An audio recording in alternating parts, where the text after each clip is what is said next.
नमस्कार मित्रांनो, नवीन एका व्हिडिओमध्ये तुमचं सर स्वागत आहे। आज भव्यदिव्य येथे कदमवाडी या महाराष्ट्रातील पहिलं मैदान, ज्याला महाराष्ट्र केसरीचा बैलगाडी संघटनेनं मान दिलेलं पहिलं मैदान हे भव्यदिव्य असं पार पडलं। तर या मैदानातील समालोचनाचं काम केलं ते म्हणजे महाराष्ट्राचा बुलंद आवाज, ते म्हणजे सुनील मोरे सरकार यांनी केलं। तर हे मैदान नेमकं कसं झालं, या मैदानातील 1 नंबरचा मानकरी कोण झालं, महाराष्ट्र केसरीचा नाव आणि 1,11,000चा मान कोणाच्या नावावरती झाला आणि हे मैदान कसं झालं, नेमकी कोणाची हार झाली, कोणाची जीत झाली, हे देखील संपूर्ण जाणून घेण्याचा प्रयत्न आपण नक्कीच करणार आहोत। तर चला तर आपण जाणून घ्या। या चॅनलवर तर तुम्ही नवीन आला असाल तर नक्कीच सबस्क्राईब करायला देखील विसरू नका। तर हे मैदान भव्य दिवस मैदान आयोजित करण्यात आलं होतं। तर या मैदानामध्ये प्रमुख नंदी धावण्यासाठी आलेले होते।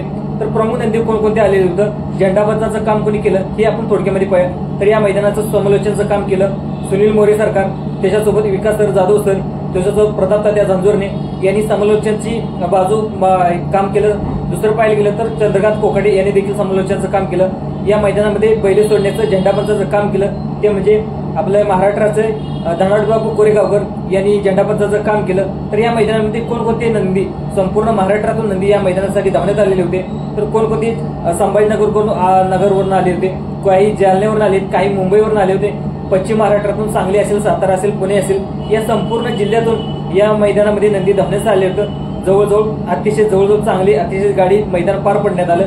तर गटाला कोणकोणते नंदीला हार झाली आणि कोणकोणते नंदी आले हे आपण थोडक्यामध्ये पाहूया। तर गर्णिकरांचा राजा, त्याच्यासोबत नवीन नंदी होता, त्याला थोडीशी गटालाच हार पत्करावी लागली, पण नक्कीच गर्णिकरांचा राजा पुढच्या मैदानामध्ये नक्कीच कमबॅक करेल। दुसरं पाहिलं गेलं तर या मैदानामध्ये आपल्या बैलगाडी क्षेत्राचा देव तो म्हणजे दशम हिंदकेसरी, अक्रम हिंदकेसरी बकासूर, त्याच्यासोबत आरोही पंकज गाडगे यांचं चिरचोडीकरांची रायफल हे देखील धावण्यासाठी ही बैलजोड या मैदानामध्ये धावण्यासाठी आलेले होते। ते म्हणजे दोरलीकरांचा हरण्या 722 हरण्या, त्याच्यासोबत होता बादल। दुसरं पाहिलं गेलं तर मथुर सोबत होता अजित कारंदुकरांचा चिक्या।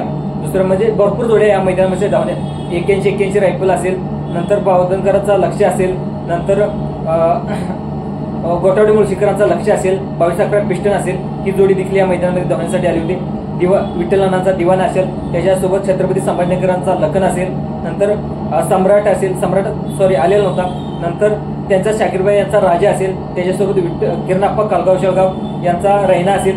हे म्हणजे भरपूर टॉपच्या नंदी या मैदानासाठी धावण्यात आलेलं होतं। तर हे थोडक्यात मैदान कसं झालं, सर्व गाड्या गट पास झाल्या आणि संपूर्ण गाड्या सेमीमध्ये पात्र झाल्या। तर अनेक बैलगाडी मालका म्हणजे धाकधूक झाली, कोणाची गाडी कुठे लागणार, कोणता बैलगाडी नंदी पास करणार, सेमी पास करणार, कोणती गाडी गुलालासाठी पात्र होणार, प्रत्येक जण सज्ज झालेला होता। तर सेमी 1 सुटायला सुरुवात झाली। सेमी 1 मध्ये होता आपल्याला वेगाचा शेवट, ज्याला आपण सर्जा मानला जातो, सर्जा आणि त्याच्यासोबत होता हरण्या, आणि दुसऱ्या बाजूला होता तो म्हणजे विठ्ठलनाना यांचा दिवाना आणि त्याच्यासोबत होता लखन। मित्रांनो, सेमी 1 मध्ये सुद्धा अटीतटीची लढत होती। अटीतटीच्या लढतीमध्ये विठ्ठलनानांनी अखेर त्याच्यावरती सेमी गुलाल मिळवून आणि ही गाडी फायनलसाठी पात्र ठरली। आणि सर्जाची गाडी थोडीशी खालूनच स्पीड आली होती, पण थोडी पुढे येऊन ही गाडी फॉल झाली, त्यामुळे गुलालापासून थोडंसं वंचित राहावं लागलं। नक्कीच आपला वेगाचा शेवट सर्जा नक्कीच कमबॅक करेल आणि पुढच्या मैदानामध्ये गुलालासाठी पात्र ठरले। सेमी 2 मध्ये सुद्धा ज्याला बिंजोरचा बादशाह समजलं जातं आणि अनेक लोकांच्या प्रेक्षकाच्या मनावर राज्य केलेला तो म्हणजे बिंजोरचा बादशाह मथुर, आणि त्याच्यासोबत होता अजित कारंडीकरांचा तो म्हणजे चिक्या।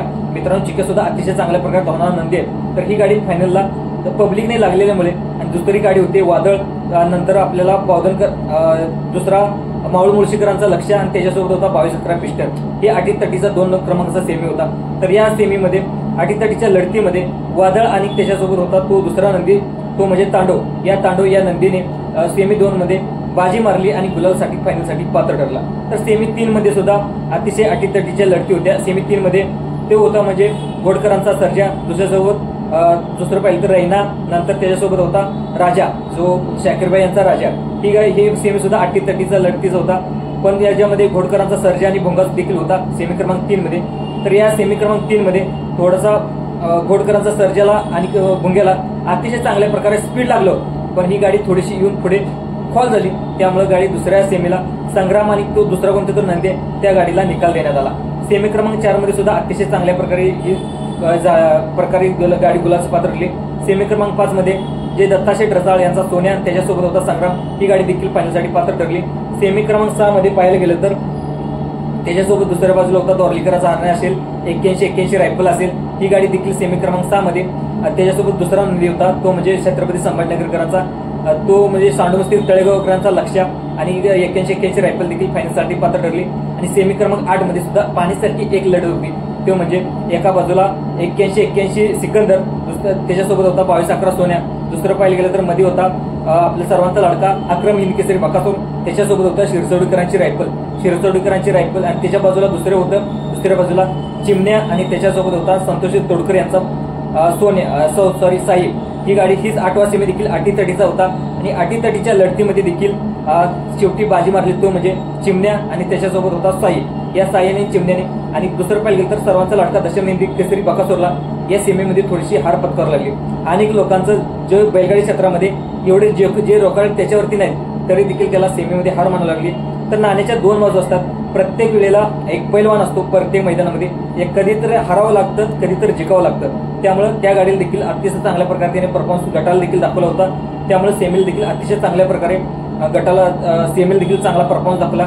आणि तसं पाहिलं तर त्याच्यावरती ड्रायव्हर होते ते म्हणजे शाकीरबाई, आणि शाकीरबाईंनी देखील अतिशय चांगल्या प्रकारे गाडी हाणली आणि त्या हाणल्यामुळे ही गाडी सेमीसाठी गुलालसाठी पात्र ठरली. मित्रांनो, हे देखील दुसरं पाहिलं गेलं तर नंतर सेमी क्रमांक 3 मध्ये सुद्धा अर्जुन आणि कंदूरच्या राजाने देखील अतिशय चांगल्या थाटामध्ये ही गाडी फायनलसाठी पात्र ठरली होती आणि ती आज फायनलसाठी आणि प्रथम क्रमांकाची मानकरी ठरली होती.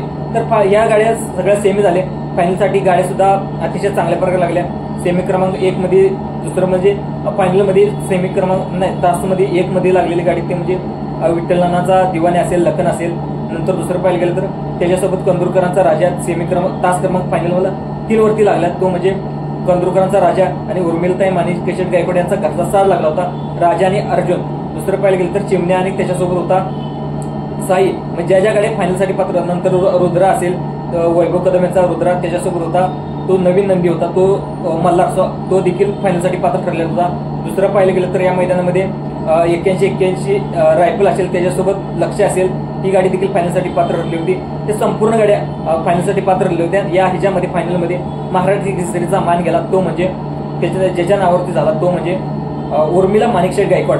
ज्या पहिल्या मैदानामध्ये ज्यानं बैलगाडी संघटनेनं पहिलं महाराष्ट्राचं मान दिलं होतं, त्यांचा मान महाराष्ट्र केसरीचा मान उर्मिला माणिकशेठ गायकवाड यांच्यावरती अखेर नावावरती झाला आणि अतिशय चांगल्या प्रकारे हे मैदान पार पडलं आणि सर्व गाड्या गुलासाठी पात्र ठरल्या. तर नक्कीच या मैदानाबद्दल तुम्हाला काय वाटतं नक्कीच प्रतिक्रिया कमेंट दाखवा. थोडीसे या मैदानामध्ये थोडासा वेळ लागला कारण काय की थोडेसे वाद निर्माण झाले, पण या वादाला कोणी तोंड बळी न पडता आणि हा वाद समझोत्याने मिटवण्यात आला आणि मिटवून आल्यानंतर नक्कीच मैदान देखील सुरू करण्यात आलं आणि मैदान सुरू झाल्यानंतर सेमी देखील पार पडल्या आणि अतिशय थोडेसे अनेक बकासूर फॅनला थोडेसे नाराज व्हावं लागलं. नक्कीच बकासूर पुढच्या मैदानात देखील नक्कीच कमबॅक करेल कारण की बकासूर तुम्ही माहित आहे एका मैदानात हार झाली तर नक्कीच पुढच्या मैदानामध्ये आणि जे टॉपचे नंदी होते आपल्या वेगाचा शेवट सर्जा असेल, नंतर बिंजोरचा बच्चा मथुर असेल, त्याच्यासोबत चिके असेल, म्हणजे जे टॉपचे नंदी होते म्हणजे जुने टॉपचे नंदी होते त्यांना थोडीशी हार पत्करावी लागली आणि नवीन नंदीला आज महाराष्ट्र केसरीचा मान त्यांच्या नावावरती झाला आणि त्याच्यावरती जो आदत किंग राजा आहे तर आदत वयातच महाराष्ट्र केसरीचा नाव त्याच्या नावावरती त्याच्या राजावरती म्हणजे आता इतिहासामध्ये कोरलं जाईल ते नाव म्हणजे कंदुरकरांचा राजा आणि त्याच्यासोबत घरचा साज हा महाराष्ट्र केसरीचा मान त्याच्यावरती पहिलं मैदान पार पडलं होतं त्या पार पडले तर त्याच्यावरती आणि त्याचं मालकीनेचं नाव होतं म्हणजे उर्मिला माणिकशेठ गायकवाड.